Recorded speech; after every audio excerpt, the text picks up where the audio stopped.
کراچی میں بارش کا سپیل طویل ہو گیا۔ چوتھے روز بھی کہیں ہلکی تو کہیں تیز بارش ہوئی۔ محکمہ موسمیات کے مطابق کراچی سمیت سندھ کے دیگر شہروں میں مزید 2 روز کہیں ہلکی کہیں تیز بارش کا امکان ہے۔ بارشوں کے بعد شہر میں جگہ جگہ سڑکیں ٹوٹ پھوٹ کا شکار ہیں۔ دوسری جانب گارڈن شو مارکیٹ سمیت اور ایریا میں اب بھی بارش کا پانی جمع ہے۔ اردو بازار اور صوبراج ہسپتال کے گرد جگہ جگہ کیچڑ سے عوام کو پریشانی کا سامنا ہے۔ کراچی، دادو، سکھر، لاڑکانہ، کلات، لسبیلا، خزدار، سوب، لورائی، بارکھان، کوہلو، موسیٰ کھیل، شیرانی، سیبی، بولان، راولپنڈی، اسلام آباد اور ڈیرہ غازی خان کے پہاڑی اور مقامی ندی نالوں میں طغیانی اور نشیبی علاقے زیر آب آنے کا خطرہ ہے۔ کشمیر، گلیات، مری، ایبٹ آباد، مانسیرہ، چلاس، دیا میر، گلگت، ہنزا، ستور اور سکردو میں بھی لینڈ سلائیڈنگ کا خدشہ ہے۔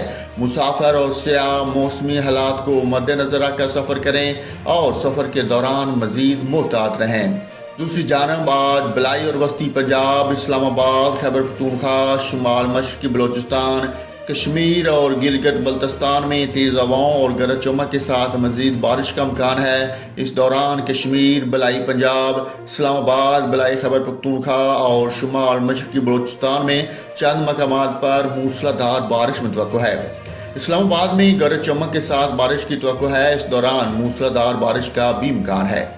راولپنڈی، مری، اٹک، چکوال، جہلم، سیالکوٹ، ناروال، لاہور، اکاڑہ، گوجرانوالا، گجرات، فیصل آباد، منڈی بہاؤالدین، جنگ، کوشاب، میاں والی، حافظ آباد، بکھر، لیا، ملتان، راجن پور، ڈیرہ غازی خان، بہاولپور، بہاول نگر، رحیم جارکھان اور سرگودا میں تیز ہواؤں اور گرج چمک کے ساتھ مزید بارش کی توقع ہے۔ اس دوران خطہ پوٹھہار، گجرات، گوجرانوالا، سیالکوٹ، ناروال، لاہور، قصور میں چند مقامات پر موسلا دھار بارش کا امکان ہے۔ صبح سندھ میں کراچی، سکھر، لاڑکانہ، شہید بے نظیر آباد، دادو اور گرد و نواح میں تیز ہواؤں اور گرج چمک کے ساتھ بارش کا امکان ہے۔ صوبے کے دیگر علاقوں میں مطلع جزوی ابر رود رہے گا۔